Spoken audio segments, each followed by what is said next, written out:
Whether you're a parent trying to help your child improve, you're a coach with a team of young players, or you're a player yourself and you just want to improve your skills, these are some soccer drills for kids.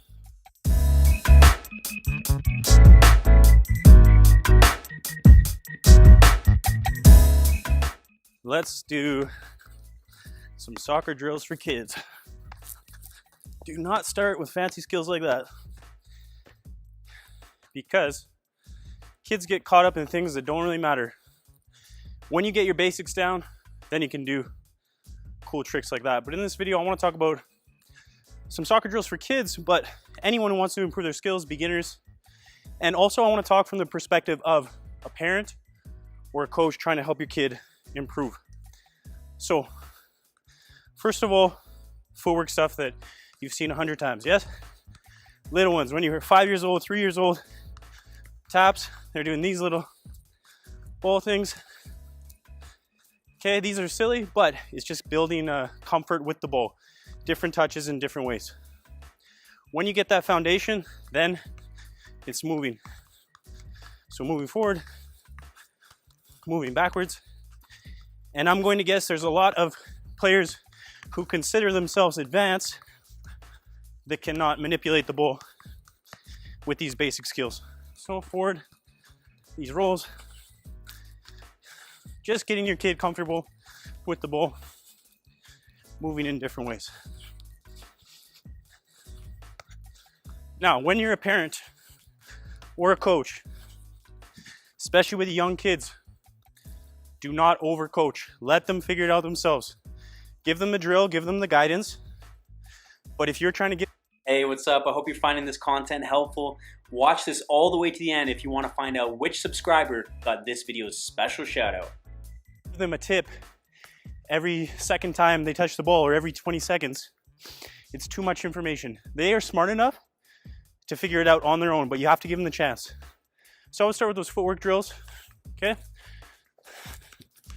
Then encouraging basic dribbling, running with the ball. Most kids, when they start, it's awkward to run with the ball. Just encourage them to run in a straight line with the ball. Become natural with this. Okay, so head is up. It's nice, natural stride. Arms are moving, it's flowing. It's not awkward. It's in my natural strides with the outside of my foot. When I want to turn inside, outside, I would start inside, outside, and roll back like that. When they get comfortable, you can go Croy. And focusing on, like I always say, quality of the touch, but also quality of the movement. Getting low to the ground when you turn from a young age. And if you notice, always using both feet. So I would start there. If you want to use cones, cones can be good.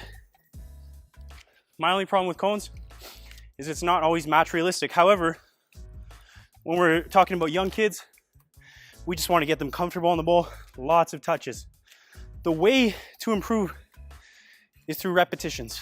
We all want to get better, but if we analyze how much we're actually practicing and how much time we're actually spending on the ball, how many touches you're actually getting on the ball. The reason I have a decent touch is not because I was naturally given that skill. It's because I've spent tens of thousands, maybe hundreds of thousands of hours on the ball as a young kid to now, and still improving every day. Okay, so first one, just these little touches, let them go in and out of the cones with as many touches as they want. Next, I would do like an inside tap, something like that. Okay, learning to manipulate the ball, moving with the ball. Because in a game, yes, these are good, but I don't receive the ball and do this on the spot. If I do that, I'm gonna get tackled, I'm gonna get in trouble. So encouraging them to use different skills, but moving with the ball. When they start to get a little bit of success, add the speed, okay? When you're training, whether you're a kid, parent, coach, and encouraging your kid to train, if they're going nice and easy because they don't want to screw up, that is not going to make them better. It's going to give them a little bit of confidence in practice, But when they get in the field and there's pressure and you have to play faster, they're not going to be ready. So training by yourself or training your kid, encourage them to go fast, pick up the speed, and make mistakes just like this. Because if I'm not making mistakes, I'm not learning. If it's always easy, matches are gonna be hard. But if my training's hard, I'm making mistakes because I'm pushing the speed, I'm getting tired, I'm learning to play with heavy legs, my practice is hard, the game is gonna be easier. Okay, so those are some things that I would recommend for young kids, soccer drills for kids to get started as far as footwork and ball mastery, bit of dribbling. Next, you can do some ball control. And I talked about this in different videos. But for a young kid, this is probably where it is, kick and catch. Okay, kick, backspin. You can start with a bounce, catch, catch. Getting good backspin on the ball, keeping it to you, trying to replicate the same touch. Doesn't go somewhere else every other time. Okay, backspin on the ball. So I'm hitting here, forcing the ball to come back to me so I can keep control of it. If that's easy, start like this. Kick, bounce. Okay, just keep control of that ball wherever it goes. Move your feet. A lot of kids, they have a decent touch, but when you watch them juggle, so flat-footed. So as soon as the ball gets away, it's gone. They're not even trying to get there. You will get there more times than you believe if you just have a little more sharpness in your toes. If that ball goes, I'm quick to get under it. Okay, if it goes, don't give up on it. Go and get it right away. So, kick and catch, a little curl or a little bounce in between, something like that. Then, as I always say, encourage to do basic juggling, set your record. If the record today is 5, that's fine, that's where you start. Tomorrow you try to make it 6. Next, you can do air controls, which we've all seen before. Okay, if the kid is struggling to kick the ball up with their hands, start here. Kick the ball up with their feet. Start with the hands, but receiving in different ways. Okay, so inside of the foot, outside of the foot, anything you want, but controlling out of the air and controlling with different parts of the body. When you're doing this, the objective is to bring that ball down to the ground as quickly as possible. You'll see the difference here. A lot of kids, this is their first touch. They're going through the ball rather than bringing the ball down to the ground. So think about getting the ball down to the ground as quickly as possible so you can play faster, have a good speed of play.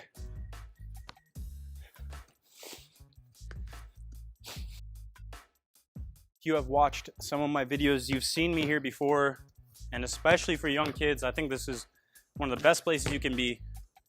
It's with a ball and a wall, getting more repetitions. Remember I said, the way you want to improve your skills faster is more repetitions. Everyone thinks that they're doing enough or they're getting enough touches on the ball when really they're not. So if I'm practicing shooting by myself in a field, I'm getting 1 shot in the time that I could get 20 shots, okay? So especially as a young kid, it's all about repetitions. The more repetitions you get into each foot, the more confident they will become. So let's talk about passing. They can just do basic passing on a wall. For a young kid, it's probably 2 touch to start. Really short distance, 2 touch, focusing on good contact, good first touch, get it out of your feet. And what am I always doing? I'm playing with both feet all the time.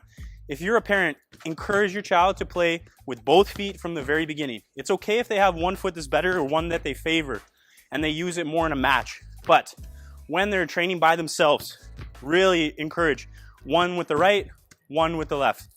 Okay, so super basic. Getting those touches, receiving in different ways. I have other passing tutorials if you want to see. But really short distance, on the toes, good quality pass, body over the ball, fall through to the contact, fall through to the target, flex foot, light on the toes, both feet. Okay, next, practice shooting against a wall. Good contact with the laces, that's probably where they want to start. Okay, again, both feet, it's not about power. All this is about getting good flush contact off the laces. I'm just trying to make good contact with the laces because a lot of kids will struggle. They'll either hit it on the inside of the foot, or they'll hit it on the outside, especially on the weaker foot. It feels awkward. They twist it. Try to get really good, straight, flex contact through the ball. It can just start like that. Okay, touch.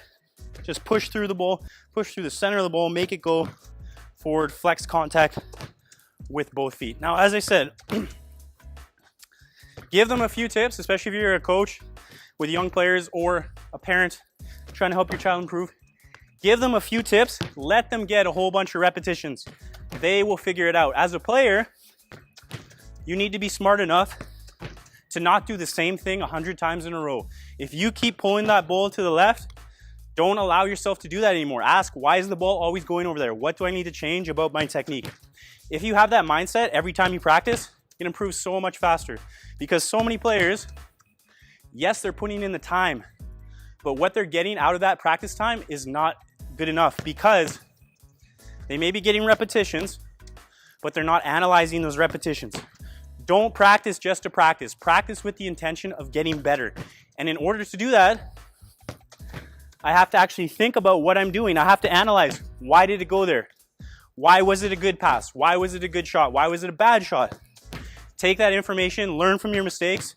Remember, if you're making mistakes, that's a good thing. It means you can improve faster. So don't get frustrated, especially as a young kid. As a parent, when your child does something good, praise them, give them encouragement. Tell them that was good. Encourage them to do that again. As a player, you need to have that same mindset, or the same self-talk in your own head.